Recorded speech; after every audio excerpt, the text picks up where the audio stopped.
there's nothing more disheartening. I mean, once you start learning about this, to see, you know, a generator, for example, that it's meant to lit the place up, you know, with your freaking joy, you are setting like the energetic frequency for everyone. And to see them drained and burned out and like buried down by life and like with absolute no spark. Yeah. It's painful. Like it's heart freaking breaking. And that's also why I'm so excited to share these things. It's like, I cannot wait to see who you and like, how are you going to embody yourself when you know these things? Welcome to another episode of the Preparing for Pregnancy After Loss podcast.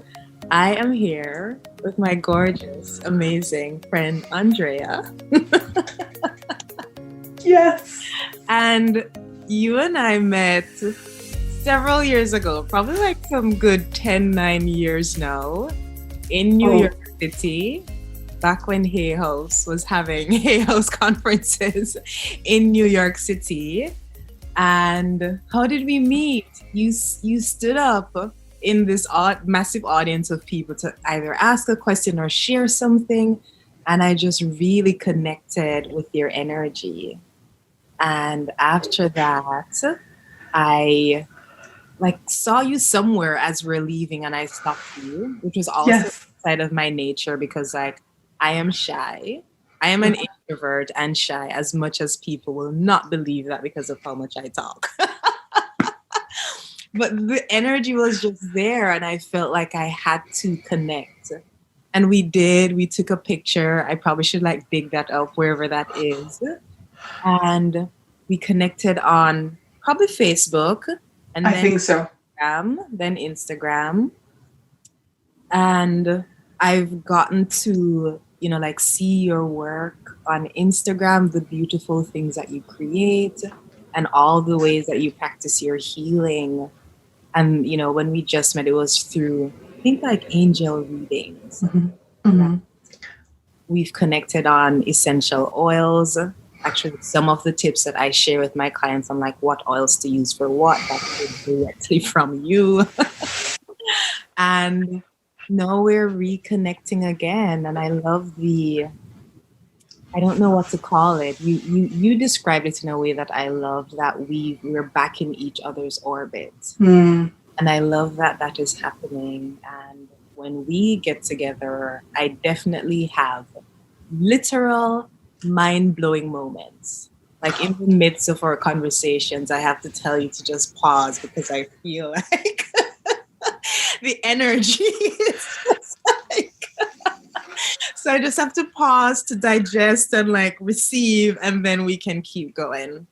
So I'm so grateful that we get to do this. I'm equally grateful. And can you believe that I had forgot about that part in our story where I stood up in that conference? I had totally forgot about that. But yes, I do definitely remember you coming to me, and I guess that's how energy works, you know, like there's these two souls that recognize each other, even if it's a window of 3 minutes. I don't think that we talked in person more than 3 minutes. But it was like, yes, I see you, you see me, awesome, let's connect. And then and then we're here. Several years later, here we are. Yes. Yeah. So I would love for you to introduce yourself. Also, I listened to the first episode of your new podcast, which was so cool and just so activating. Like I felt fire and energy within me as I listened to that. And something that I am left with is when you mentioned, it's like what's happening in this moment, right? And things get to change. So I guess for your intro, who are you being in this moment, in this time frame? Who are you? I think no, I feel it in my body for sure. I'm a creator. Yeah. And that has taken many, many shapes. But let's say like the latest iteration that feels very alive and it feels very yummy is the intersection between creation and vibration and magic. I think for a very long time, I was a creator of things Yeah. And but so much of the focus was on the thing that I was creating. And now I'm dancing between the thing that I'm creating in the physical world with the energy that is behind that in the other realms. Yeah. So if I would have to describe myself in one little line, would be I'm a creator of things that infuse our lives with magic. That's what I genuinely feel in my bones. That is the thing that moves me. Yes, yes. And if anyone just like glances at your Instagram page or your website, they just feel all of that magic coming through. Yeah, which has been, it has been a process of getting it to that point where it feels like it all comes together and it all feels very ripe. And, like I'm surrounded by colors and I have been very intentional with that. And it's such a joy. Yummy. Just yummy. So you have a lovely accent. Please tell us where you're from and where you are now.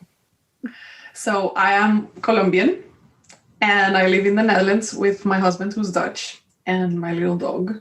I moved here, it's going to be 6 years. Yeah, like next month, it's going to be 6 years ago that I moved here. Of course, Spanish is my mother tongue, and then English is my second language, and Dutch is my third language.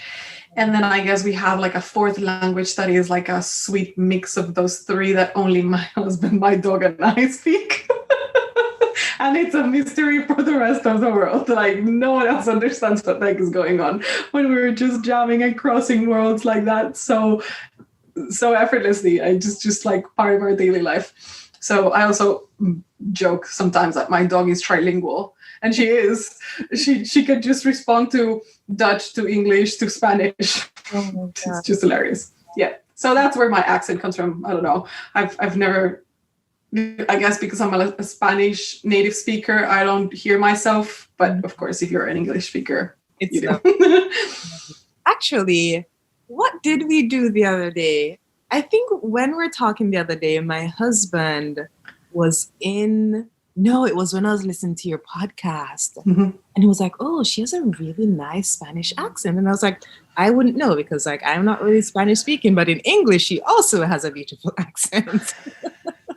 Awesome that it comes through all over. Yes, in all the languages. Yes. So there is so much that you do, Andrea. I hardly know where to start. But the thing that is pulsating the most of all the things that are now pulsating is your work in human design. So how did that come to be, firstly? And then secondly, what's human design? Or maybe it's the reverse, whichever you want to start with. Okay, let's do it reverse so you have some context of what I'm going to talk about. So human design is a system that was transmitted through a man. He goes by the name of Ra Uruhu back in the 80s. And it takes streams from different kind of systems and it integrates them and it creates a synergy of them. So it pulls in different systems and it creates its own kind of flavor of it. It's said to be that it's the first system for the era of Aquarius. So it's really like the first system that it's here to help us move and transcend the big upheaval changes and things that we're transiting as humans. Wow. As a collective consciousness right now.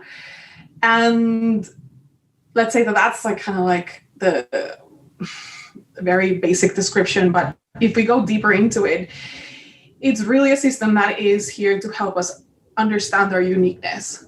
So a lot of it stands for, the fact that we as a society tend to homogenize everyone. And, it's also called the science of differentiation. So it's really understanding how you're different and the fact that different is beautiful and it's required and is necessary. And when we are able to step in that and embody that and understand ourselves better, then of course we're able to, align ourselves with the things that we came here to do, with the experience that we really, really want, with the things that actually really freaking feel good. And that can permeate everywhere. It definitely has a huge impact in the way that you relate with people, in the way that you transit big emotional upheaval moments, in the way that you work, in the way that you create. It has an impact in everything, because ultimately what you're doing is kind of like clicking yourself back into your own alignment. And wow, I mean, that has been huge for me in the past year. Mm-hmm. I found human design in May 2020.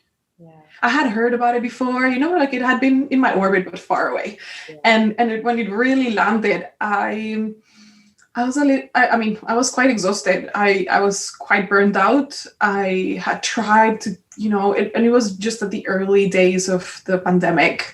So it was all too very overwhelming. Yeah. And one of the things that I first learned about myself through human design was this understanding that I have what it's called as a defined sacral. So my sacral center is what it's called defined, which is basically the understanding that I have a consistent life force, and that's creative juice right there, and that I needed to get in the right relationship with that. So a lot of the things that I created before that, I feel like I was pushing in many ways. I was forcing the creation. I was forcing the process. I was being very rigid, because I had like all these urges and all these desires to, make it, do it, breakthrough kind of thing. But I was cutting off the flow, really. Yeah. And I mean, no, that's why I felt like totally burnt out, and I didn't know what was what, and the stuff that I was doing wasn't really fulfilling. It was really like there was some glimpses of fulfillment, but I was like, it can't be that I'm just gonna work with these for the next however many years. Mm-hmm. Until, because that's also like the kind of like our society's promise is like, you do hard, you work hard, go rigid, and then eventually it changes, which is, it's like it's such a mental game, because the truth is, if the process feels like shit, what guarantees that the result feels yummy? Oh my gosh, yes. So that definitely put me in a different place. And I mean, the thing with human design as well, it's like, it's your own experiment, you get to receive the information, you get to learn about it as much as you want. And then it's crucial that you experiment with it. Yeah. So if I hadn't really landed on that feeling of, oh, I have been making decisions in the wrong way, literally against myself. My mind is the one saying that I should, or that I, trying to direct me, but my mind is not equipped for that. Like none of us really are equipped, through human design. I think I've come to understand that, and it's very potent, that our minds are not equipped to make decisions, because it's our body, the one that knows, the one that has the energy. Yes. Thank you. And then it's like, oh, are you telling me that I can make gut decisions? So for my energy type and for my specific profile, my way of making decisions is following my gut. Mm-hmm. So, and then learning how that looks like, which is, it's a very yes, no feeling, like expansive, contracting feeling. Mm-hmm. It expresses itself non-verbally, usually. Mm-hmm. If I can verbalize it, then I know that it's my mind. There's some interference there. My mind is already in it. So I need to go like one level deeper. And that has just like opened up so many things, like so many things of the things that I'm creating now, of my art and my self-expression has refined incredibly through that little process. So I told you a whole big story starting from your two questions, but yeah, that's pretty much all of it was necessary. Just all of it. That is, you said so much there. And it was all so juicy and so good. And the part about listening to the body and that the mind isn't the best decision maker here on the team. No. You know? No, indeed, and that has been huge to understand that the mind is brilliant to help you articulate stuff, to help you gather inspiration. Yeah, That's the function of the mind, literally, just like translating inspiration into words, so then you can speak it out and other people can understand it. Yeah, but it's not meant to like direct the way that you invest your energy, and ultimately, our lives are based on those decisions on how we use our energy, right? The moment that we're born, you know, even when we're really like little babies, we've made decisions, you know, to come to this earth in a specific moment at a specific time, all that. And then as we grow up, then we start choosing for things, right? And it is in those choices ultimately that we get to live life and we get to experience life. Some choices are conscious, some choices are subconscious, right? And then we can, there's like, that's a whole different, a whole other world. But yeah, ultimately the understanding that it is in the way that you make decisions, the way that you live your life is it has been pretty significant. Yeah. Wow. Thank you for sharing that. And from sharing it with regards to how it showed up in your life and how it has helped you. Because based on what you're saying, it has unlocked your work and your creative ability. And it sounds like there is less effort that you have to put into creating because you're in the flow. Yeah, there's less resistance. You know, and I think that's also something that I feel very excited about. Sometimes there's this conception like, like once you're aligned, like everything flows. And yes, that's true. But there's also sometimes like a certain exertion, like you still got to swim, you know, there's still things that you want to do and hours that you want to put into, you know, a project or a job or your business or your relationships, whatever. But there is less drainage in a way. So it's more like you're more carrying your energy and your energy is carrying you. And you're less leaky. Yes. Wow. Amazing. Yeah. Something else that struck a chord for me is when you, yes, it's still going back to the body, but also the fact that each person's body is different. Each person, I'm thinking of how I have described it, which is the language of your body or the language of your soul and how that's different for every person. So as I'm working with different clients, I get to understand how does your body speak? How does your soul speak? For you, it's clearly art. Like, look at the beautiful images and colors behind you, right? For other people, it might be dancing. I was literally just singing in the shower. And it's so interesting. So for me, it's definitely singing. Like I had some inspiration and I felt the energy like here and it needed to come out. And I just like had to sing because my voice had to carry that energy out, right? Yes. I understand that so well about myself that I don't even question it. My husband hears me just singing out 1 and 2 lines all the time. He's used to it by now. But I think when you don't know that is the language of your soul or the language of your body, you don't engage with it. You're like, oh, that sounds crazy. Why would singing be a way that I heal? Or why would art or being out in nature be a way that I heal? And it's because it's the language of your soul. It's how you express yourself in the most authentic way. And so that rebalances you and heals you. So I just love absolutely that. 100%. And the thing is also, for me, you know, art has been part of my life as long as I can remember. Yeah. And then that I had these moments in life where art kind of like took like a background, even sometimes like completely went like transparent. Because so much of the focus was on like, what am I going to do in life? You know, quote unquote, what's the big thing that I'm here for? What's like all these kind of like purpose questions. Yeah. And I've come quite I'm not sure if full circle. I'm probably going to go full circle for the rest of my life on this, but I've literally come to a place where I've really come to understand that the things that come natural to me and the things that I think are just common human experience are not.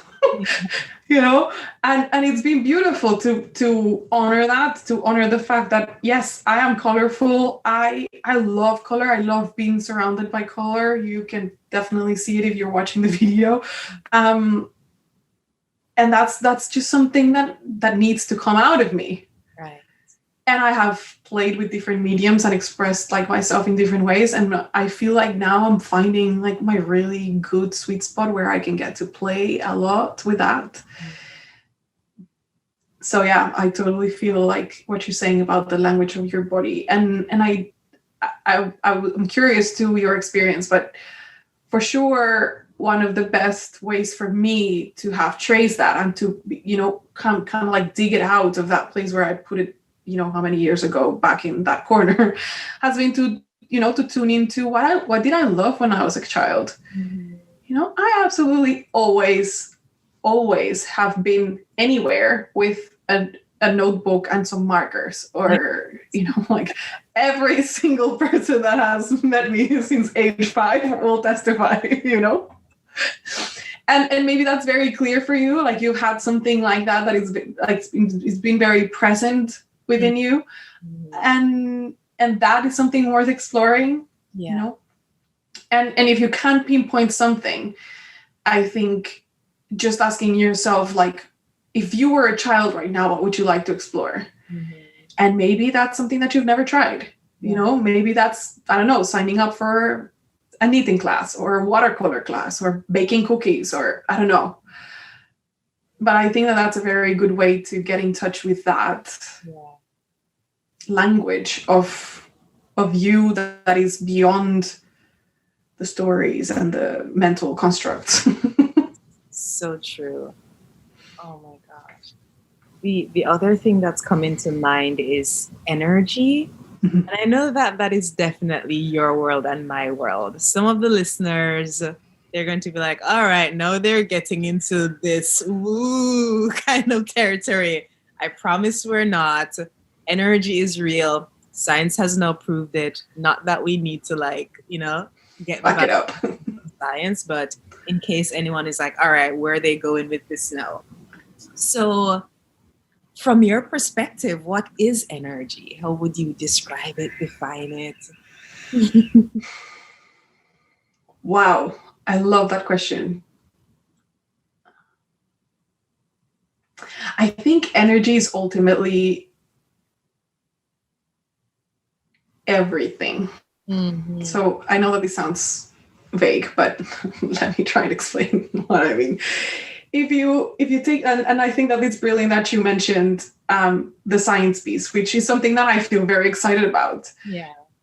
Although I have an affinity for, the, let's call it like woo stuff, 100%, I have come to fully embrace that side of me out in the open, which has been also part of that very cool transition that I've done in the past year. But it's also the understanding of, kind of like what quantum scientists are discovering right now. And that is so freaking exciting. Mm-hmm. Just the understanding, and this has blown my mind like in multiple ways. But if you go to the simplest, most tiny part of the atom, mm-hmm. you will see that it's like 0.00001 matter, mm-hmm. and the rest is just energy. And like what a lot of the scientific experiments and observations around that, it's like that matter just changes, mm-hmm. because it's almost because like the energy that it carries is like, it's huge. So you can shift it with your perception, which is mind-boggling for some people.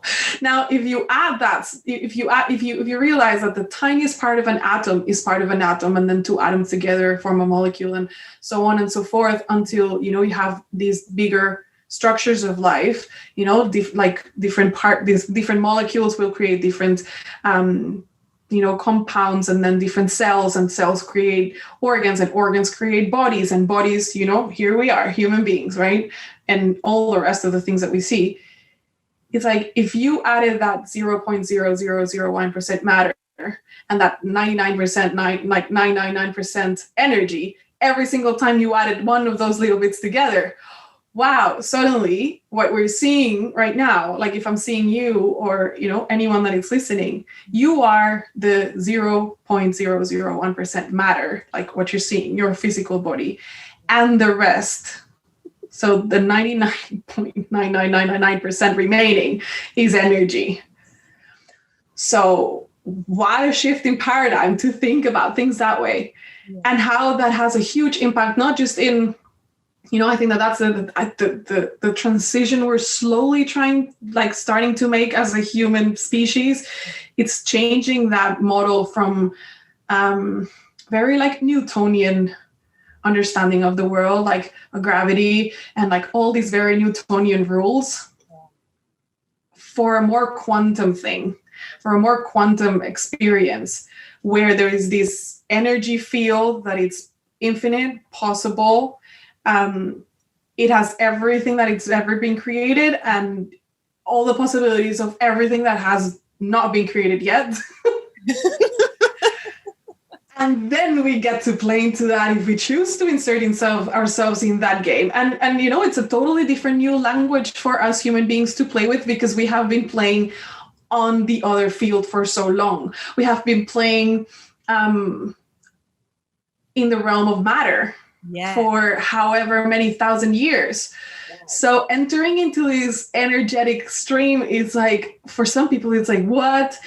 For people like me, it's like, I don't know if this is, it has to come from that place.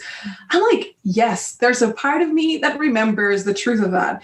And I'm so freaking excited. That's also what human design gets me very excited about. It is the understanding of our energy. Awesome.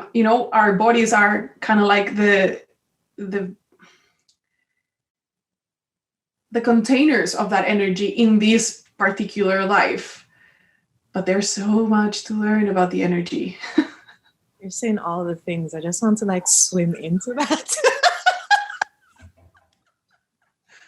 You're just saying all the things, and I just, the magic of it. I'm just... Yes, which is why I had to open my arms, because the energy was literally just we need to move. Love it. I love that you're saying that. And I feel like you have more to add. So plenty. So no, I do believe that when we start understanding how we interact with each other energetically, which goes way beyond the things that we've been taught, that's the reason why, just going back to the beginning of our conversation, obviously our energy resonated with each other. We resonate at a deeper level that has transcended time, space. And that's the power of energy, and then we go into this huge collective forgetting, and we are living kind of this muggle life, just trying to move matter with matter, and we forget that there's an energy realm. And that's why I describe, I do feel that's magic in and of itself, because it has all those qualities that magic has. It has that excitement, it has that potential, it has that vibrational possibility. And then, and then you experience synchronicities and things that come together, and it's like, wow. Ooh. Thank you for You're welcome. That explanation. Thank you. It's what I'm thinking of is how often, you might think of someone, you give them a phone call, and they're like, "Oh, I was just thinking of you." I came up on the work of this amazing teacher named Malidoma Somé. He teaches a lot about ancestral healing and connecting with the ancestors. And as I was listening to his video, I kept thinking of a friend of mine who is living somewhere else in the country, who we're close friends, but we're not always in touch. But you know, when you reconnect with a friend and it's like no time has passed, like we're those kinds of friends. And I said, I don't know why, but I feel like I should share this with you. And I sent her the video. And she was like, Nat, you don't even know. Like, I needed this. Like, I needed this. And I was like, okay. And that's all that needed to be said. And that was such an important reminder for me to continue to listen to spirit, continue to listen to the energy, and not need it to be logical, not need it to make sense. Yes. Ask, okay, so what's going on in your life right now? I just listened to this video and I just want to make sure that it's for you. I was just like, you know what? Thought of you. Like, you don't even know the stuff that I'm going through right now and how this is exactly what I needed. That's energy. It's everywhere. Yes. And it's connected to everyone. And everything. Right. And I think that that's such a wonderful experiment, you know, like people that pop into your mind, you know, that you just remember, like it's almost like you just drop, they really drop into your energy field. And it's like, oh, I actually also had that, I kind of like did a little experiment with that the other day.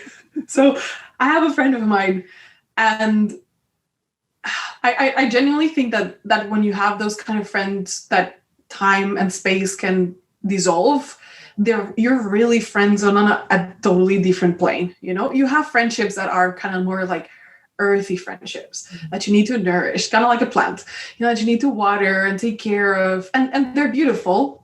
And then you have those more cosmic friendships that they just fly up, like, you don't know where they live in the world. And suddenly there's that moment of synchronicity and you match and you can just talk forever. Yeah. And I think that that's such a juicy thing. And what I was saying is, like, I did a little experiment with this. So I have a friend of mine, very cosmic friendship kind of thing. Let's make that a term. And in our dynamic, there's always this thing that it's almost like he calls me energetically. And I'm the one that takes action, like in the physical plane. Like, I'm the one that sends a text. I'm the one that reaches out, right? And then we have a deep talk. It feels super juicy. Probably we catch up like in, a 3-hour call, and then we release each other for another year, And he dropped into my field, and I was like, it's been a year since we talked last time. But I'm gonna hold myself back, like not like holding myself back in a restrictive way, but just like kind of like in that experiment, playful place of like, I'm gonna wait and see if you actually get to me. Yeah. And he did. That never happened. Like, all honesty, in our whole, like, we've been friends for, I don't know, maybe like 15 years by now.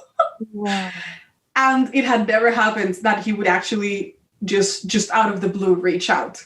Wow. And he did. And he was like, I've been thinking of you, and it's been a really long time. I was like, yes, this is such a freaking cool thing. So yeah, that to say that is so true. Yeah. And it speaks so much to the power of our intuition, which gets dismissed. And I, of course, have to also bring in the element of being a woman. How, over centuries, we've been described as being emotional, not being a positive thing. Right? Emotional and irrational. And when I think of that now, it's almost laughable, because the power of your emotions, people don't even know.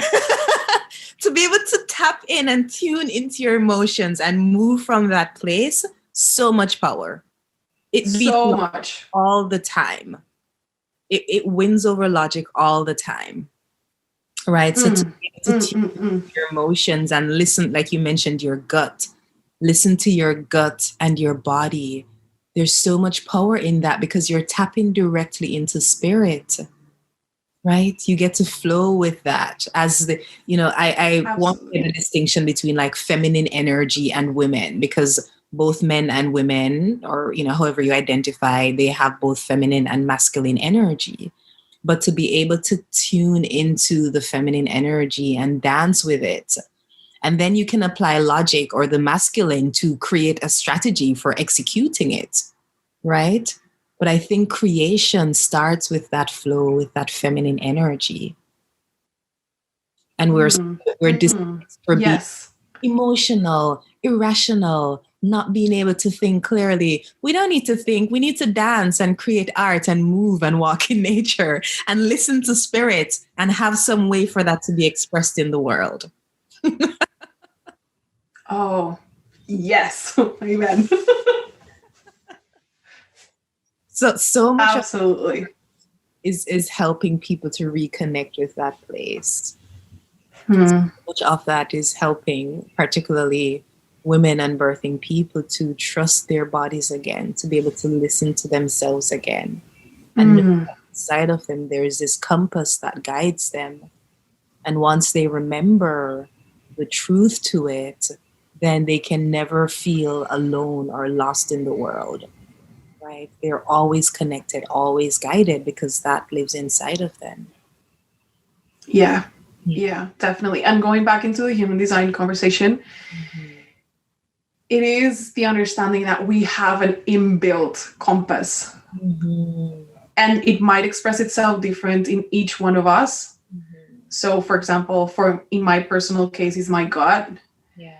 And I mean, this has a different kind of like language than other, like more common conversation around self-development and self-empowerment and stuff like that. But, some people do have, for example, like a solar plexus, like that, the solar plexus and the emotions, the raw emotions are their compass. Some people have spleen, which is way more into the instinctive and intuitive. That's like super fine-tuned millimetrical compass, and then we grow up in societies that disconnect us from that. Yeah. So of course we feel lost. Of course we make shitty decisions. Of course we're investing our energies in things that actually don't work. Of course it takes us a while to freaking understand what is all these mess, all this chaos, and introduce kind of like a coherent vibration that starts aligning the chaos that has been created. And it's a process, and it takes, dedication. I think more like of an energetic intention towards it. I think time and space are very relative when it comes to that. It can take eons, it can take a second, but I think that going back to what you were saying, we get lost because we get disconnected from that it's our compass. Yes.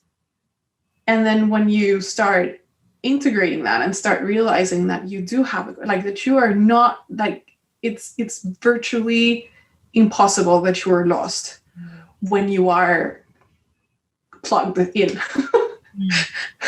It's like obviously that you feel lost if you are literally outside of yourself in a way. Right. And of course things feel hard, and of course it like life feels like a freaking uphill run. So yeah, how cool is it to start making little incremental experiments? I definitely emphasize that, and that has been my own way of playing with human design, and that's something that I've been more vocal about, that because of course there's a lot of people doing this work. Google it, it's everywhere. But what I've come to know, and part of my discovery with the whole process that I've been through in the past year is like, what is the flavor that I'm bringing to this?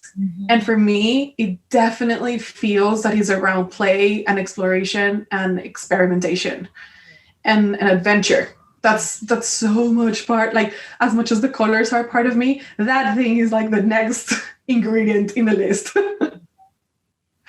Yeah. Amazing. So I've thought of human design as having different archetypes almost, but So what are the different? I know they're not called archetypes, but what are the different types within humans? Yeah. So this is also the thing that it's, for me, it's super exciting because there's layers upon layers upon layers of things that you can dig into and discover. Let's say that if we were to see it kind of like as an iceberg, right? Like the tip of the iceberg is the energy types. So there are 5, and we can, within 5 energy types, we can classify, quote unquote. We can group humanity in those 5 types. Taking notes. Anyone? Yes. Should be taking notes right now. Yes.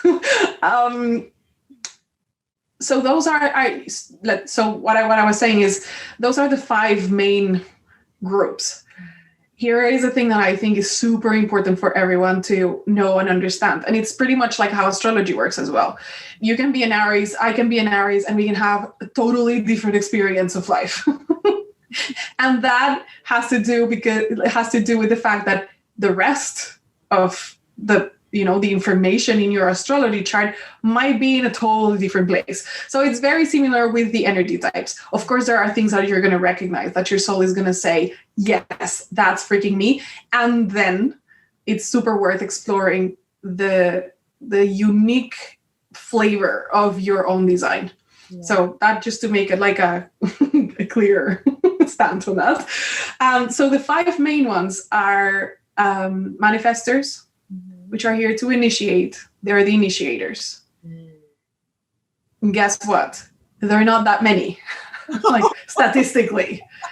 And here is also the thing. We are in a society it's obsessed with making it happen. Oh my God. But if you are literally not built for that energetically, it's going to freaking feel like an uphill. I used to operate as a manifestor for my whole life.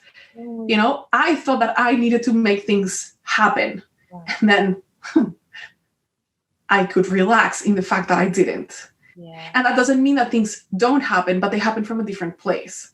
They come to you in a different way. And I think that that's awesome to understand. So we've got manifestors, which have the power of starting and initiating. Then we have generators. I'm a generator. And we're here really to respond to life. So instead of making things happen, we see life. It's almost like we're watching what's going on, and there's a frequency. There's something that is going to light up. It's either in a conversation or someone mentioned something. Sometimes you see patterns through conversations, through people, through things you watch on TV, through your Instagram feed, and suddenly everything is talking to you about the same thing, and then you pick that up. If it feels exciting and you feel like, oh yes, that sounds delightful to, just go into that. Yeah. That's a clear sign of that's a thing to do. And they're very geared towards satisfaction. I feel like you're satisfaction. I'm very curious. I'm very curious to know what your specific design is. Then we have a hybrid type that it's a manifesting generator. So it's a hybrid between the manifestor and the generator, but it really operates from the generator. So it needs to respond to things to then be able to initiate things. They're really quick people. They love like learning, trying different things, having a bunch of projects at the same time. That is very much the manifesting generator energy. Of course, again, this has nuances and very granular detailing. So that's important to know. But that's kind of like the overall. Then we've got projectors, which are very interesting. I'm surrounded by many of them, and it's been really interesting to understand. So projectors, you have kind of like 2 different types of projectors. They're not particularly separated within the human design structure, but you have ones that are very defined in their energy. So they come here with a lot of gifts in the way that they can guide their energy and then help others guide their energy as well. They're really like the guides of the group. And then you have the ones that are very undefined in their energy, meaning they have only like a couple of energy centers that are active within them. And they have the beautiful gift of learning a lot of things, like learning and becoming very wise in many ways, and then guiding from that wisdom. So it's kind of like you have these ones that come already with the thing inbuilt, and the other ones that develop that wisdom through life. So I have a question there that I need to get in before I forget it. Yes. For those who come in with not a lot of the centers being defined, mm-hmm. is it that the potential already exists, that they're already that kind of person, and so it's easy for them to take in that information so that they can show up and be the guide? Does that make sense? Tell me again. So we have some who come in and it's defined, like their gifts are clear. Yeah. Others whose centers, was that the right term? Yeah. Are not as defined. So for those whose centers are not as defined, you know how sometimes in the process of doing something, it can feel like an uphill battle, like you've been describing. I'm wondering if for those projectors whose centers aren't defined, but because they are projectors, if it's easier for them to actually gain the information to be able to step into that purpose, quote unquote. Yes. So here is the interesting thing, like the way that they're going to do that, the way that they're going to put themselves like in the vicinity of those frequencies that they're here to learn is by really digging into what they want, like what obsesses them, like that thing that just feels freaking yummy. And they can go into long rabbit holes, in learning about, I don't know, it can be something as simple as how to make bread until like quantum physics, like name it, for anything in that realm. And they will experience so much and they will learn so much through those phases of kind of like obsession about the things that they're passionate about. And then the interesting thing is there's the fifth type is reflector, which is completely undefined. They come here with a completely open energy field. And if you would think about it as like how that would play out in more ancestral setting, the reflectors would be these kind of people that are great seers. They would be, they're rare. They're like 1% of the population. And they're here to sample our energy and give back what, it's this reflective nature of I'm showing you something, and then they just hold up kind of like a mirror for you to see what you are putting out. And we need that because, they're ultimately our highest guides. So if we want to put it like kind of like in a, let's say like in a tribal setting, the reflectors would be these very, very connected people to the cosmic energy. Then they receive that message, and then the projectors are the one that kind of like organize, the rest. Yeah. Then the initiators are the ones that are always at the front, always like knowing where to go. And it, like generators and manifesting generators have the life force energy to put into whatever endeavor. Mm-hmm. This in a beautiful society that understands this perfectly, that absolutely honors and cherishes each other for those gifts. And I think that that's where we're making it slowly and steady as humans do. But but we can live that. We can live that right now. We have the knowledge to do that. And the more you learn about yourself and, maybe the people around you, and start to understand like, okay, this is how we can work with each other, work with our energy with each other, meeting each other with more tenderness and more understanding and more awareness. Wow. Can you imagine like the abundance of possibilities that open up? Yes. So those are the 5 main types. And again, within that, there's like oceans, oceans of wisdom that you can dig out and play with and explore and have fun remembering who who you set up yourself to be in this life. Yes, that's it. Yeah. It's this is just bringing home how important it is that you are living who you came here to be, that you're doing that, because if not, you're missing somewhere.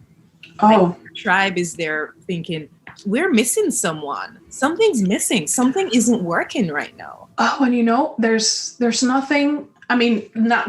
I've been learning this, and I've been, you know, again, this has been my jam. I've been loving this for a solid year, and I mean, it happened to me the same as when I started learning astrology a couple of years ago.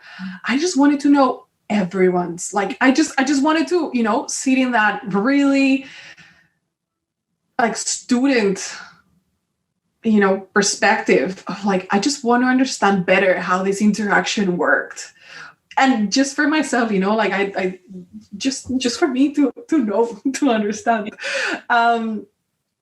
And yeah, you know, like it's such a beautiful thing when you see I don't know, let's make it an example, like a manifester, even when they don't know, because this is the beautiful thing as well. Human design will give you language to a lot of the experiences that you've had already. That's the beauty of it. Like, this is not going to come to you as a out of the air, you know, out of like, not even the air, like out of a vacuum revelation. Like, this is going to feel like, oh my God, like she's talking about me. Like, I guess really, honestly, 90% of the time is going to feel like, yes, that's me. The other 10% is going to be like, how is that truly me, you know? But then it reveals itself, and it's really beautiful. And what I was going to say, back to what you were saying before, it's really, there's nothing more disheartening. I mean, once you start learning about this, to see, you know, a generator, for example, that it's meant to lit the place up, you know, with your freaking joy, you are setting like the energetic frequency for everyone. And to see them drained and burned out and like buried down by life and like with absolute no spark. Yeah. It's painful. Like, it's heart freaking breaking. And that's also why I'm so excited to share these things. It's like, I cannot wait to see who you and like, how are you going to embody yourself when you know these things? Oh my gosh. Oh my gosh. Yes. Yes. And yeah, I mean, it has been my experience, and I, again, you know, like that's also my path. It's been learning through experience and then sharing that, and it's like, my God, I cannot wait. You know, I've seen it in myself, I've seen it in my husband, although he's not very much into this. But hey, this is also the beautiful thing. For example, with him, he will never really like read or, you know, fully ask me like a human design question in the context of human design. But guess what? Like, I know his, you know, I've studied his chart. He's probably the second chart that I've like studied. And it's like, oh, okay. So your biggest energy drain is frustration, just like me. So when you're very frustrated, you're going to deplete your energy like in a blink. And I said that, just kind of like put it out there one day that he was feeling really off. Yeah. And it's beautiful to see him now, like in conversation with other people, saying like, you know, I've learned that my energy drain is frustration. I'm like, who told you that? I told him that. It's and it feels so true for him, because it is in his, you know, it's baked in his energy. He doesn't have, you know, like, he doesn't know exactly what is what, and he knows by now what energy type he is. He's been more curious since I've been doing this, you know, offering readings and all that. But other than that, he's just like, okay. And then he does, and it's beautiful to see him also recognizing those things. So that's a little bit connected to the thing that I was saying before. You're going to recognize these things. Mm-hmm. And human design is just a beautiful way of merging, you know, language and understanding, and like a system with your empirical, experiential information. And then you bring those two together, and then you have a whole the whole world. Just like, wow. This is amazing. And I'm so excited for you to read my chart, to interpret it. So that's going to happen very soon because I'm so curious. I am ready. So you shared about, it being so disheartening when you see someone who is meant to be lighting up the world just in a very different place. And I thought of myself as I was working in spreadsheets in a certain industry, which I will not name now. I must say that it served its purpose. I was there for a reason, but I feel exactly the same as you. Exactly the same. I was working as a graphic designer for a company that I landed there. It had a purpose. I know for sure. I know I've taken it in. I know that it needed to happen at the time. But if I look at myself, what I was doing back then and what I'm doing now, it's like, who was that chick? I'm completely, fully like fluorescent being compared to that version of myself. Right. Yeah. Oh my gosh.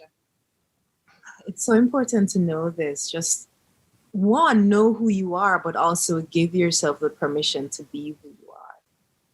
Oh, and that's, I think, that one of the biggest gifts, that it gives you a permission slip. Not that you needed it, but there's a part of you that probably does. Not that at your soul you needed it, but there's somewhere where you actually just need that granted open door to be yourself. Right. And that's one of the gifts that it gives you, for sure. And this conversation might be the activator for a lot of people. It's like when you sense something intuitively and you hear it outside of you, you're like, oh, that resonance. Like, oh, yes, that makes sense. So this conversation might be that. When I was working in that industry, and I spent several years there, because really I didn't know what I wanted to do. And it made sense to be actively doing something in my life than like sitting at home wondering what to do. And in all honesty, it's going through those experiences that bring you closer and closer to who you're meant to be, right? Right. So I remember just observing people and having conversations with people and realizing that they hated their jobs. It would be, how's everything? Oh, it's Monday. And it's almost like people were living for the weekend. Just like, if you've seen the movie Soul, I don't know if you've seen it. Yeah. Right. When you're just like in this dark place, and the weekend, oh my gosh. And really the weekend is just Saturday, because by Sunday you have anxiety. And I was like, something is wrong. This doesn't make sense. There has to be a way that people can actually be working, like have jobs and live joyful lives. And that's what led me to becoming a coach. Because there would be these younger women in the office who were drawn to me and would come to me for, it really was mentorship or like legit coaching in a conference room, just because they connected to my energy. And I just wanted to be doing more of that work. And I myself didn't love my job. And so I wanted to find fulfillment in doing something. So that led me to coaching. And after having my first loss, that's what kind of put me on a path to working with women, specifically who've gone through like pregnancy loss or infertility or challenges around the pregnancy journey. So I would have been doing healing work regardless. Like I know for sure that that's in my blueprint. Like healing is somewhere. When you look at my chart, healing, this kind of work is somewhere there. It will show up. Exactly. Yeah, totally. And the platform became this platform because of my experience. And I'm going to like let out a secret to my audience. I'm wondering if I should share it, but we'll just see. It might be edited out. Or it might say, if you hear it, that means that I decided to keep it. So the population that I work with, The people that I support in their healing are women or birthing people who've gone through pregnancy loss, infant loss, infertility, right? And when they connect with me, it's mostly because they want to prepare their bodies and minds for their next pregnancy, right? That's their goal. So to give birth again, that's why they're here, right? For me, my work is to support you in giving birth to yourself. Like, who are you now becoming? Who do you have the potential to become after the experience you just went through? Because nothing will be for nothing. You will not go through shit, through the depths of hell, and just decide that if I have my baby, I'm going to be okay. Like, there's a rebirth that wants to happen in your life. And if I can support you in your rebirth, everything in your life improves. Your relationship, your career, how you show up in the world. So like, that's my agenda in the background. Like, I'm helping you to give birth to yourself. And yes, the baby, we're going to do that too. But like you, Oh, I mean, I don't know. Again, if this is going to go in, I feel that when you say that. What a potency. And I'm not a mother, and I haven't gone through any of the, painful situations that you have described. Or no, I don't know, I'm not going to label painful. I guess the experience of that. But what I can intuitively feel in that is that, yes, it is a rebirth. Like the moment that the child is birthed is the moment that the mother is rebirthed. Yes. And I think as a society, we forget. And that's also why, tending to the mother is such a precious thing, because in a way, she's almost as raw and tender and not fragile as in like weak, but like preciously out of like a cosmic experience, which is bringing a kid into life. Yes. Because if you actually think about it from an energetic perspective, going back to the energy, is like this baby is making it earthside from the cosmos. So what do you think? Like, you are actually a channel for that. Oh my gosh. So freaking cosmic energy is moving through your body. Yes.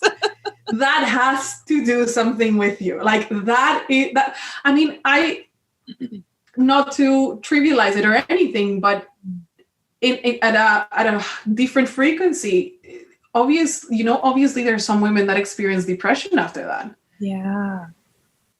It's a disorientation. Yes. And I think that work like the one that you do to help in that reorientation process, to help that rebirth experience. Wow. I mean, I was all covered in goosebumps when you were saying that previously. Ooh. Yeah. Ooh. Like all of it is so important. Like I'm making a circular motion with my hands. It's so important. I was with a couple this week giving birth, and there were several times that I almost cried because of how beautiful the experience was. Several times. Because I go in with the knowing, just like you said, you're bringing your baby earthside. You're bringing your baby from the non-physical into the physical. Even though there's like a physical, fetus inside of you, this baby is coming directly from spirit and emerging into the world, right? And so, going back to this idea of rebirth, who do you need to be able to usher that process in? to be able to bring in your baby, this pure energy coming in. Who do you need to be able to do that? Right? And there's so much to this. I don't even know what to say first, but let me just start somewhere. One thing is that after you've gone through like loss and infertility, you feel broken as a human being. Your body feels broken and not enough. And you holding that life inside of you, it's with that energy of brokenness, with that energy that something is going to go wrong, with that energy that you're not strong enough. And we know that energy creates. So that's the stuff that your baby's in while your baby's in your body. That's one. The process of giving birth is a labor-intensive one. Some cases, or in most cases. For some people, it can be orgasmic, ecstatic, but there is constant motion and energy and movement that's happening, right? Which is why being a birth doula is so important, because you get to help to protect that space, or I, as a birth doula, help to protect that space, and also support the birthing person and their partner into what's happening now, what's coming up next, what needs to be in your mind and emotions and in the movement in your body to help for this next flow to go the way that it can, right? So all of that is happening. And in this birth, it was non-medicated, completely natural. It was challenging, right? But after giving birth, I know that this woman now knows for sure that she can do anything. Invincible. Isn't that like the power of this cosmic process? Definitely. And the other thing that happens after, or that could happen after a birth, is things might not go as well. You know, things might go very differently from how you planned. And then that again leaves you feeling broken. Like, oh, I'm a woman, my body should have been able to do this and it didn't. And there's so many things at play that lead to that. Firstly, what support did you have during your labor? Did you feel like you were doing it alone? Did you feel unsafe in the environment? Have you had past trauma so that it's hard for you to be in your body and trust in your body? So it's not your fault that something went wrong. It's that all of the elements that needed to create the environment that you needed might not have been there. I haven't added this to my website yet, but it's been like pulsating within me that I need to also say that after giving birth, even if your baby's at home with you, your healing needs to happen. Because then you go back to work and think, oh, I failed at giving birth the right way. Wow. So how do I show up as a person who is like confident and capable? I failed at doing this thing that I should have been able to do as a woman or as a birthing person. And so how do I mother? How do I parent? Am I even capable of doing that? Wow. So those are all the things that I come to my sessions and my coaching interactions with, that I introduce a bit of it over time. I always meet the person where they are, but it's like there's a universe that's happening, and any part of it that you want to engage with, we start there. But in my mind, it's like I'm thinking of all of you and all of the spaces that you will interact with, and I want you to be okay. Because if you're okay, then you're an amazing mother and partner and team or head of a company and company leader. Oh, I feel this in every cell of my body. And if I can just interject, like through my perspective, like through my field, it's like what you were saying about the energy, like the environment, just from a human design perspective. Curating our environment is so freaking important. And then can you imagine that you come to a place where you are in the rawest moment of creation and your environment it's that if it needs to hold you. Yes. So then you can hold the process of delivering that kid. And again, I have zero experience with this, like not personal, not professional, anything. But if I can just tune into that, it's like so important.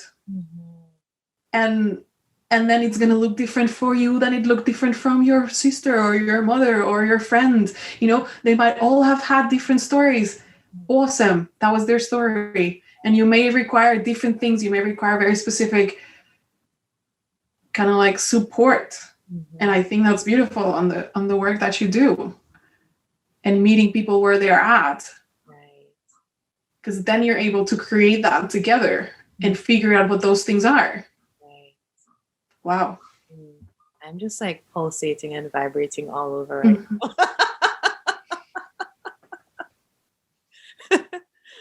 Ooh, can I also say that wait, that's not the thing that wants to come yet. Let me just pause and like feel into the energy. Yeah, I'm grateful that I got to share that, and I'll definitely keep it because I think it's important for people to know that as significant as a child is, you also need to be okay. And again, my intersection on this, it's like, I think I've been thinking a lot about this again, because I don't have my own kids yet. We do have an idea that we would like a family. There's absolutely no timeline on that.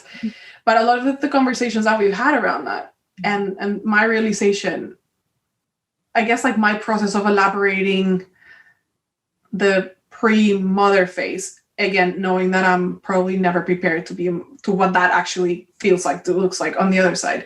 It is also this understanding and like, you needed to be well while your baby was in your womb, because the baby's health and well-being depended on your health and well-being. It's exactly the same as when the baby goes out, like the thing though is that now, of course, your baby, yes, it feeds from you if you're choosing to breastfeed, clear. But your baby is not just feeding on milk, Your baby is feeding on your emotions, on your energy, on the environment that it's surrounded by. Again, if we go back into the energy conversation, babies are like the purest receptors of energy ever. And if you are not well as a mother, as a caregiver, as a father, what is the imprint that baby is getting from tender one day old? and this is not, I must, like, this just dropped in. This is not about perfection. This is not about nailing it at the whatever standard you have in your mind. But this is about like really getting to know yourself, like so much that that when you need help, like your body tells you, I cannot do this alone, then you ask for help. Yeah. When you feel depleted, you know that you need to go and replenish yourself, because there's absolutely no one benefiting from you walking around with an empty tank. Right. and splaying that energy of empty, like of vacuum, So, those have been my musings about the pre-mom life. and I'm very aware that might look different in many contexts. Yeah. I'm very well aware that that's not it's not a cookie cutter. It's not a all size fits all. It's not, but fine tuning into what it is yours, what it is you, is the thing that I think is key. Right. I'm so glad you added that, because that's so important. And there's a lot of discussion and awareness now around ancestral trauma, ancestral healing. So it could be from your foreparents, but it's also from your parents, the people who are your caregivers. And a lot of, people have this experience. They know this. When you're in therapy or doing some form of healing work, it's your parents that come up. It's how you were raised that come up. And whether you felt loved, whether you felt as though you belonged. And the other piece to that is sometimes not acknowledged or within our lives, right? Mm-hmm. What were the experiences that our parents were going through? What trauma had they been dealt from their caregivers and those around them and the external world? And I firmly believe that if everyone takes responsibility for their healing, then we don't need to pass that on to our children. Our children, as these pure receptacles, get to just come in and be themselves and do their work, having to undo and unlearn and detangle. So much. They picked up, right? And going back to the point, perfectionism isn't possible. But the most that we can do for ourselves, it's the less that we get to give them to do for us. Yeah, right? Totally. And I think also in the spirit of that, this is also something new that I've been playing with. And it's like that wound that you carry is also part of the human experience up until now, up until like we become like a really cosmic galactic species. I think we're going to carry that. And one of the things that I have come to understand, which has been beautiful, it's like, how about we treat that as a sacred wound? And instead of trying to fix it and like really, heal it in the way of like, let's like stitch this thing together kind of thing. We just keep it clean. And we're able to see when that spot is sore, when that thing gets kind of like triggered or poked by the outside world or a circumstance or whatever. And then when you do that to yourself, I mean, I can only imagine like this is kind of like my vision is like, what can you do for your children? So, it's almost like, because I guess there's also a lot of conversation of like, if you deal with all your stuff, that you don't pass it to your kids. I do think like, again, it's a human being. There will be parts that you are not going to nail because you're human, period. Like there's nothing faulty there. It's just the human experience, how it's coded basically. But I think the difference is, can you imagine the radical different experience that child is going to have when you are aware that what it is experiencing is a transfer of your own pain, and you're able to be with that and grow with that. Like, wow. I'm like full. Me too. My body's full, my heart is full. That feels so good. I'm sure that has blessed and will bless someone's experience. Absolutely. Someone needed to hear that, and this is going to be the thing that changes things for them moving forward. We aren't just these physical beings, we aren't just like a skeleton and like a frame with like flesh and blood. Their energy, like you said, is most of who we are. Energy is in our voice, in what we create, in how we move. We are expressing energy in physical form. And I love saying that because it brings the power back to people. They realize that, or I hope they realize that if they can change the energy, then they can change the external manifestation. A thought that has been sort of like with me in the past several weeks, because I just finished an energy healing course. And at the end of the course, I was like, everything is energy healing, because everything is energy. We're just working with energy and playing with energy in a different way. And I think what we call energy healing is like playing with energy in the purest form, like Reiki and those other forms of energy, kinetic energy medicine.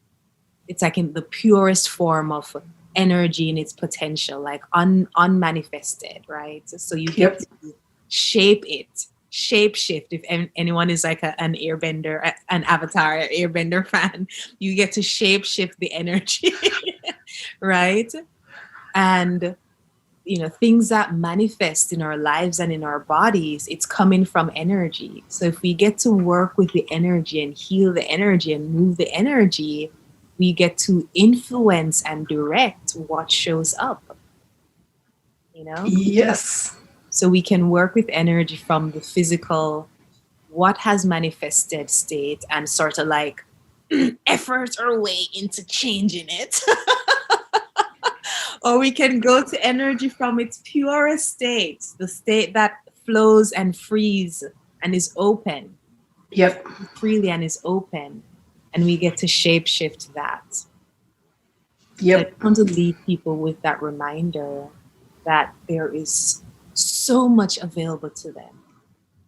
So much available to you to work with energy and to heal things or to activate things and to bring more things that you want. Right? Yes, absolutely.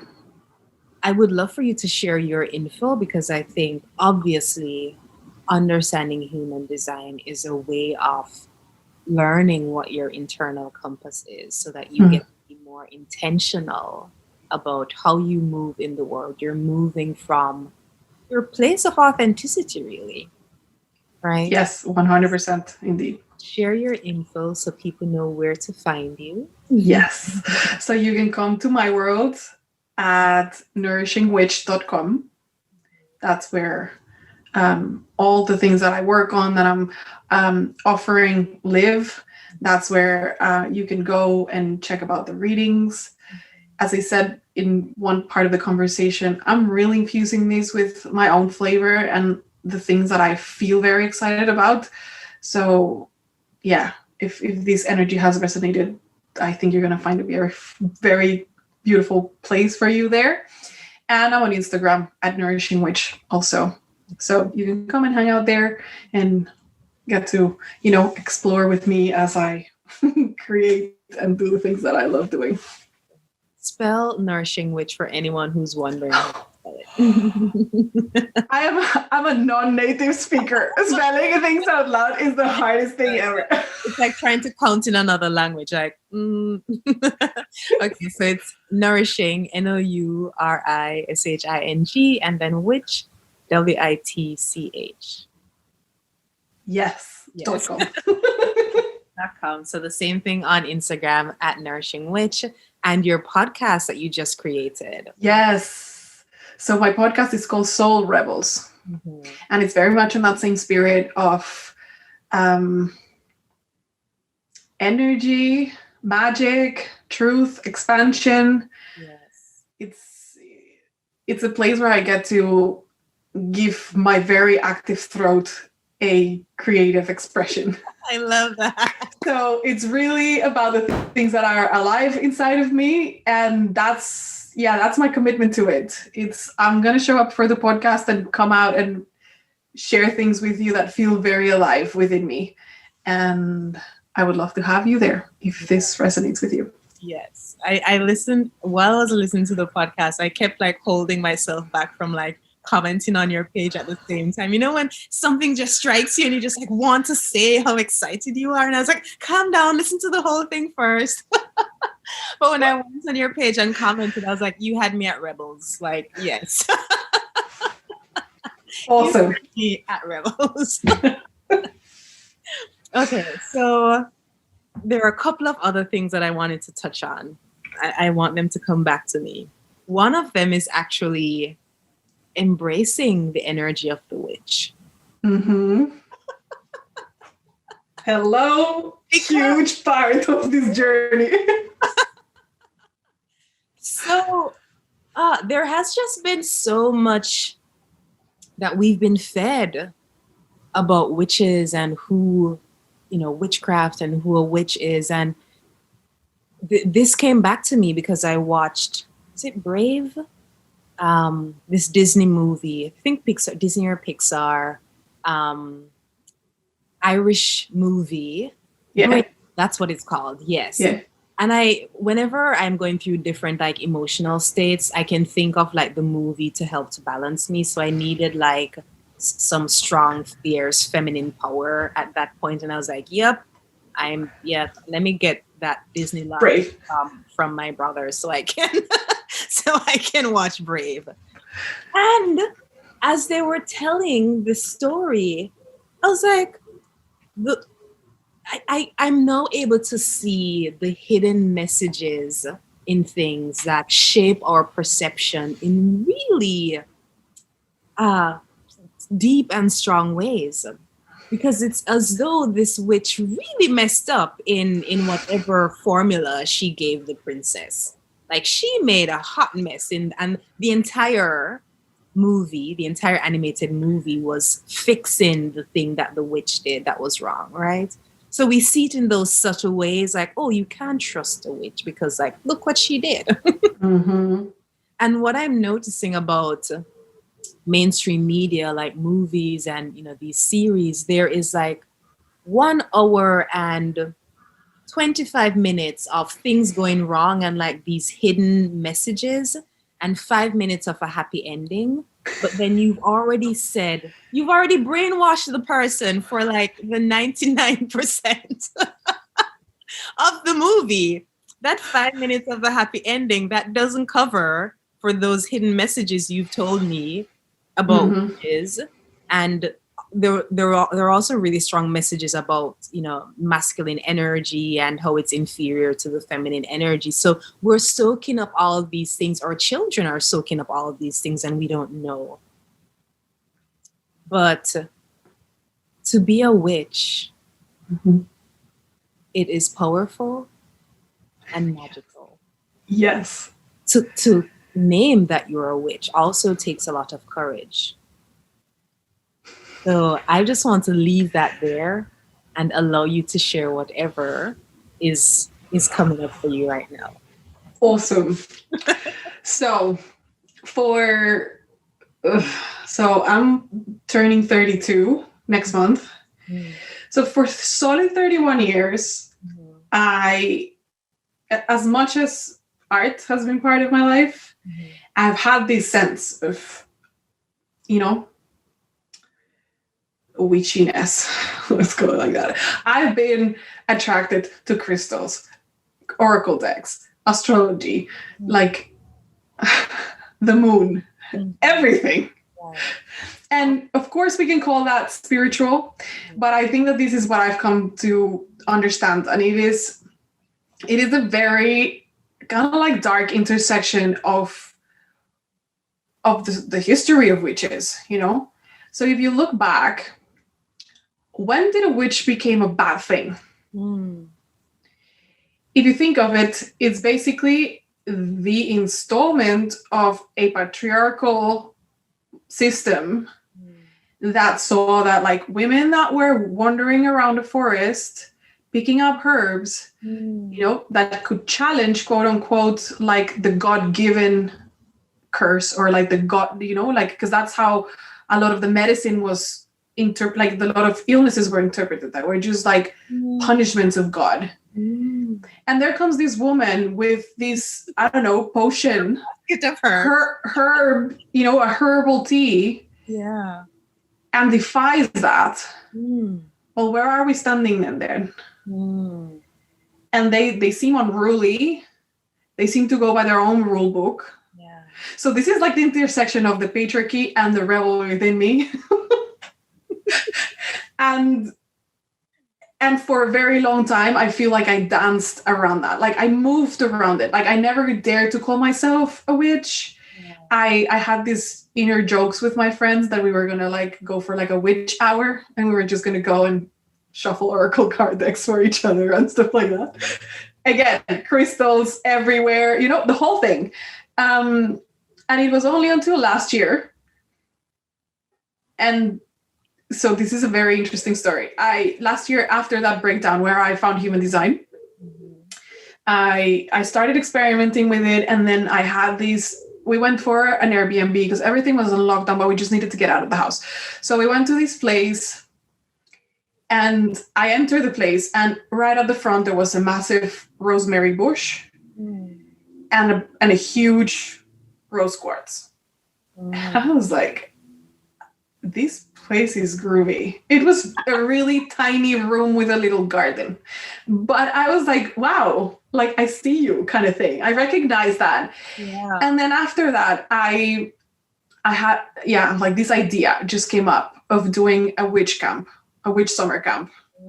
And I felt like this is the most exciting thing ever. I'm going to bring like all these witchy elements, and then we get to play for a whole summer. And then the physical terror of doing that. Yeah. A lot of that ancestral like fear. Yeah. But I was, and I thought for so, like, I was like, maybe I'm not going to call it witch summer camp. Maybe I'll just call it like, I don't know, spirit, or, something more. Yes, with less of an edge, with less of a history. Less of a history. And I tell you, it's almost like the energy behind her, if we're gonna personify it, was like, no. And every single time that I thought about it, it was like I just felt it in my body, like a solid, no, we're not gonna change it. And I did. In the end, I released it. I had no freaking clue if like it was gonna stick, quote unquote,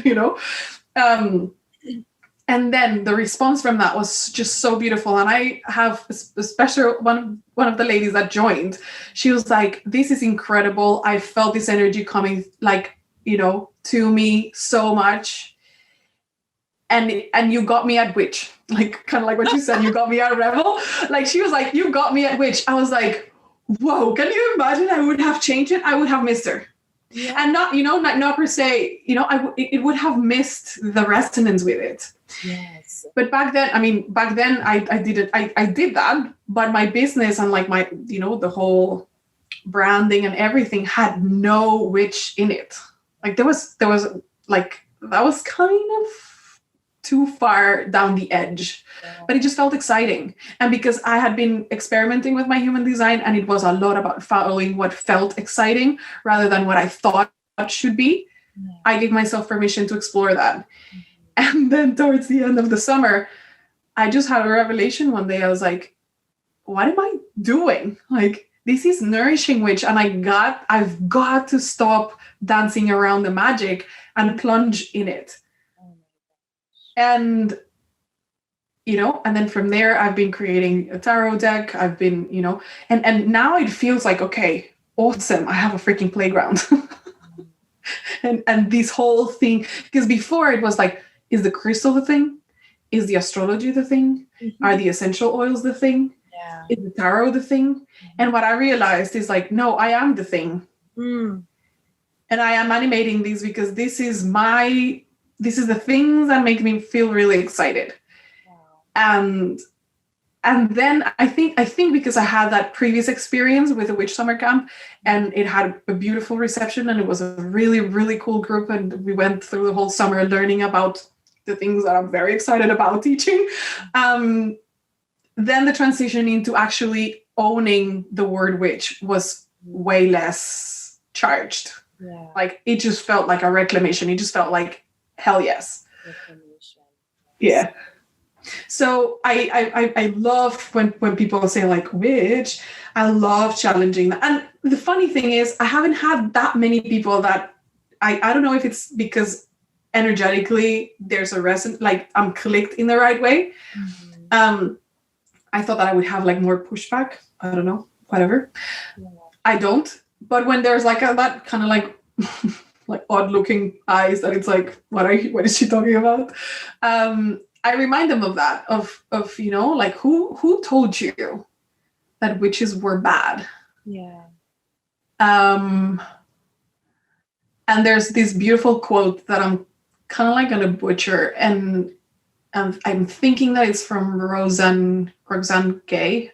I probably also butcher her name. She's a feminist.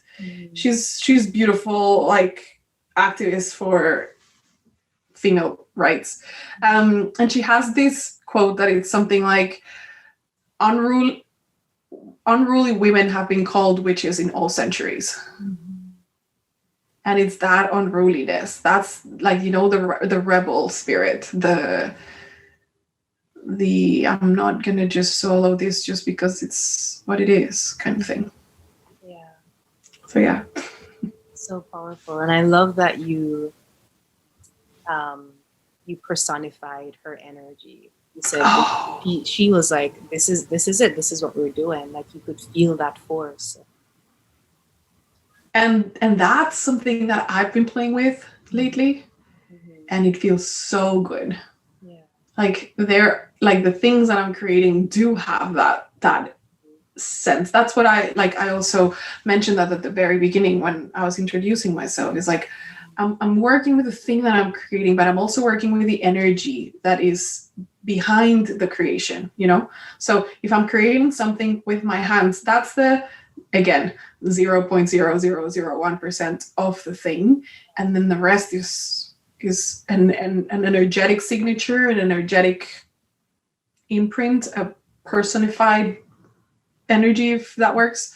And it's fantastic. I freaking love it. Yeah. It's so exciting. Amazing. So I'll share what's coming up for me now, because as a coach, or also just like being an intuitive person, I read people's energy and I support people in becoming aware of the energy that they're holding. So I already know that as we're having this conversation and using the word witch over and over again, and even using the word energy, but probably to a deeper extent, witch, someone is going to be activated in a way that they experience fear. Or they just want to stay away from it altogether because of the fear. Right? So for you who are listening right now, I want you to tune into what's happening in your body. Is there something in your chest? Is there something in your neck, your throat area? Is there something in your gut? Just tune into that and allow yourself to breathe into that. Because if you're having the visceral reaction that you're having, it means that there's some connection that you have to this story. And it also means that there's an opportunity for healing here. Because what we've known over centuries is that women have been held back. The story of our creation is that it was the woman who brought us into sin to begin with. So it's almost as though to the core of who we are, we're already flawed and we're already wrong. And there have been these messages centuries over centuries that keep telling us that we are the ones in the wrong. That just by our existence, we are like unworthy, less than.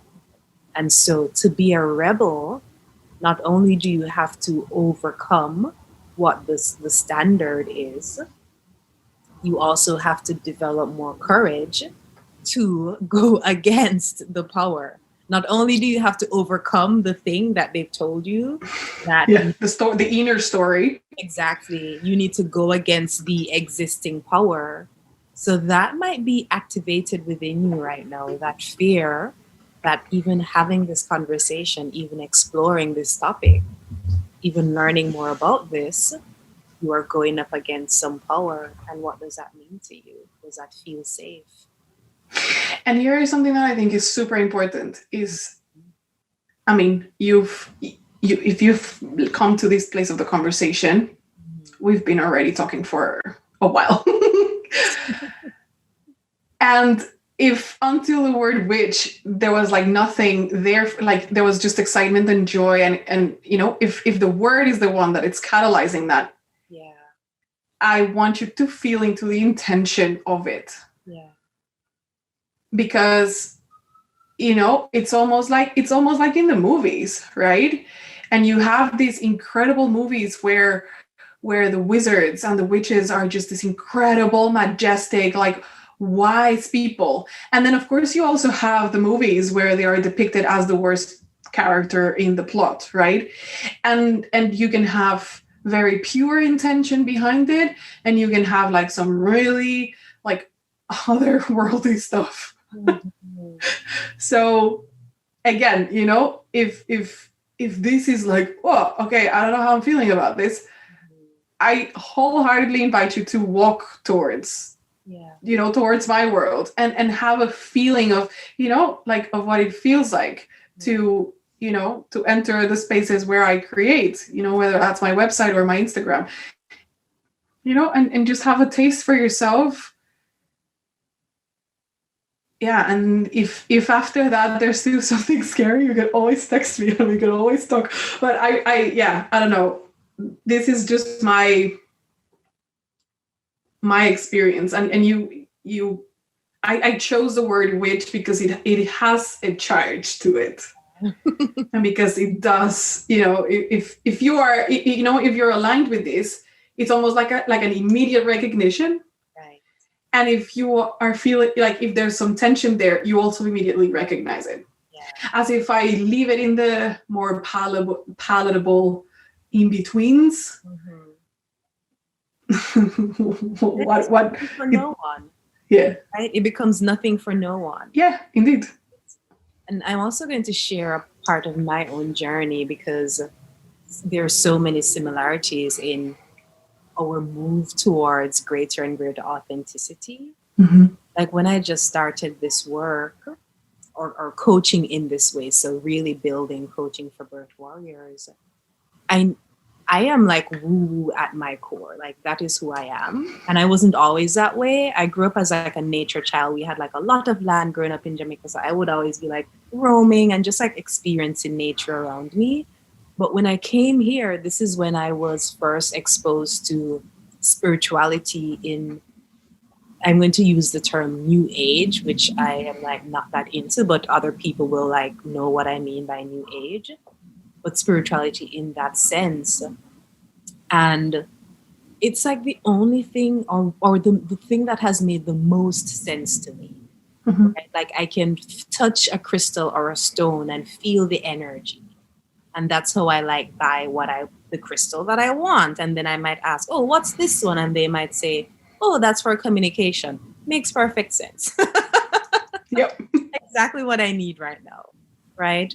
Or I might be guided to a book or a conversation or a color that I'm wearing, and it's exactly the thing that I wanted or that I need to like balance my energy at this time, right? Like songs and music and just like, I think of it as really being in tune and connected with spirit, right? And not having to like really embodying our magic. I have a mentor who says like, you are the medicine.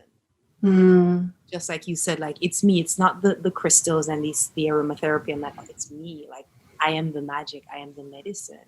And when you give yourself the freedom to express that, you might call it being a witch.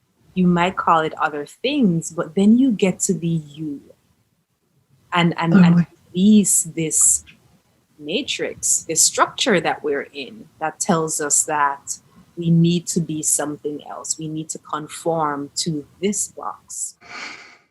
Totally. I mean, I was just thinking while you were talking, I grew up, I went 13 years of my life to Catholic school. I grew up Catholic. Wow. You know, to come out as a witch is not the easiest path. It's not the easiest trajectory that you would think of. But it that's the thing, you know, it feels true and it feels yummy and it has given me, again, like a sense of playground where I get to create these worlds and these things that I want to create and these experiences that I want to share with other people. Yeah. And they are all rooted in creativity, in an understanding of energy, in an understanding of that, the magic of that energy, and the rest is just form. You know? Exactly. Yeah. In my own business, I definitely started it not feeling as though it would be, not feeling as though talking about energy would have been received well or understood. And I've gone through levels and levels of those fears being released and unlocked. And I had, when was it? I think it was in January that I finished the second level of this course in energy healing based in Kemetic energy, so ancient Egypt, which so much of what was discovered there is what we're currently using in these high establishment technological places, right? So much wisdom has been, I'm just going to leave that there. Anyone who wants to do research into that, feel free to. But something was unlocked there. And as being trained as healers ourselves, we all had to go through healing experiences. So it was like being in a tribe in Africa where there was music and people surrounding you and dancing and drumming. And those are the things that break up the energy and release it. And there was energy being broken up in my womb area, right? So that I was feeling something lifting out of my body that no longer needed to be there. Like with the pure energy that I was becoming, this heaviness that I was holding on to, it could no longer exist in this space of my body anymore. And I remember the days after that sending a message to the group of women and my trainer who were part of this healing and saying, I feel, it's making me emotional, like I feel an openness and a freedom in my hips that I don't remember ever feeling in my life. Wow. Yeah. And I've been on my healing journey for years, but I think you just get to go deeper and deeper. And when I got to that place, I was like, why am I denying this thing that is real? Right? Because I fear that others won't understand it or that I am not able to prove it. Like I am the proof. I am a walking, living proof of this. I have woken up with freedom in my body and more confidence than I've ever had. I've been thinking of you too as this came to me, that I have been singing more than I have sang before. I've also been louder than I have before. I've been laughing more than I have before. And I've also been crying more than I have before. It's like the full range are so expressive in my body because something was unlocked. And that's what healing does. You get to be all of who you are. Absolutely. Yeah. Absolutely. And after that, I did a podcast episode on ancestral healing. I've never gone into any of those topics before. I try to stay in the scientific, logical realm. People who've been listening to me for a while know that I dabble in a little bit of magic and energy, but I'm like, science says, here's the proof behind it. And for this conversation, I was like, I don't have a plan. I don't have a script. I don't have any talking points. Spirit wants to speak or the ancestors want to speak. I'm going to set up my mic and I'm just going to speak. I spoke for an hour and a half. And after that, like that episode has been one of the highest downloaded episodes. And I was like, wow, doesn't authenticity pay? Every day.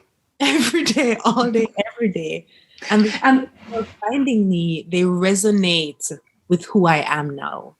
Yeah. Right? Yeah. And I think, I can so relate to that because I feel like I was kind of like in the same place. I always wanted to talk about these things. Right. Like I was always like with everyone, in a conversation, having a coffee, catching up with friends. Like we would always end up in some version of either trying to understand like what we were feeling, what we were going through, our energy, even if we didn't like call it energy, whatever. you know? And I feel like for so long, I did that, you know. It was kind of like we're talking about it when we're not really naming it, so we don't really know what it is, so no one actually knows what it is. I didn't know what it was either. And what I feel in the past year, what I felt in the past year, it's like, wow, you know, the more I am myself, the more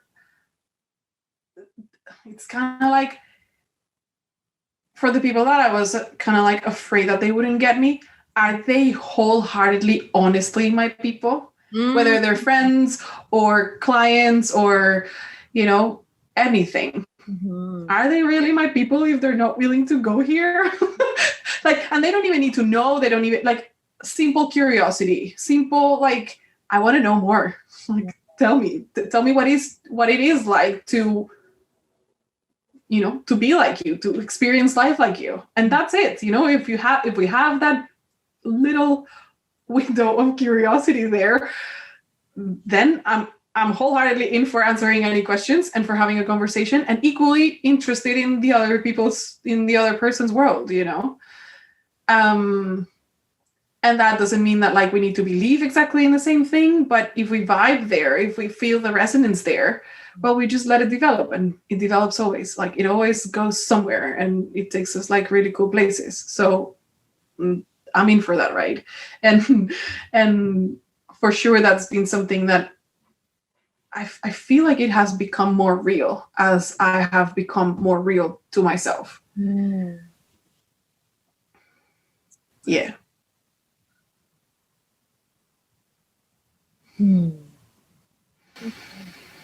I feel full. I feel complete. Awesome. That is perfect. I don't have any more questions. I don't need to say anything else. If I could just like nap into this energy right now. Kind of like a bathtub of this energy, and just like laying there. Yes. Are there any final words that you have? Is there anything else that you want to say? That I'm very grateful that you opened this space for me to share this story. And for, you know, if you're listening to this, I'm also very, very grateful that you took the time to, you know, I don't know if you're walking, driving, washing your dishes, whatever, that you decided that we were good company. That feels very, very, very yummy in my heart. So thank you for that. And thank you, Andrea, for just who you are and how you show up and being your authentic self, right? Because then we can recognize each other and play in that space. Yeah. I'm so grateful to you. Thank you. Thank you. Well, this has been another episode of the Preparing for Pregnancy After Loss podcast, and so much more, right? This has been so much more than just this podcast episode. I know that so much has been activated in you who are listening. You're being turned on to so much right now. Your fire is being lit up right now. And there might be some discomfort, and even in the discomfort, allow yourself to ease into that and see what that is, because there might be a gift there for you. Absolutely. Yes. But I'm confident that this is love. This is mostly love, because I can feel it. And I know that those who need this, those who want this, those who have been asking for this affirmation, they're receiving it. Yes. Thank you all. This has been another episode, and again, so much more. You know where to find me on Instagram at The Birth Warriors all together. My website, nataliefacey.com. If you want to come and hang out with me in Facebook, the Facebook community is the Birth Warrior community on Facebook. And again, please share your details, Andrea, so that people can check you out. My website is nourishingwitch.com, and my Instagram is the same, Nourishing Witch.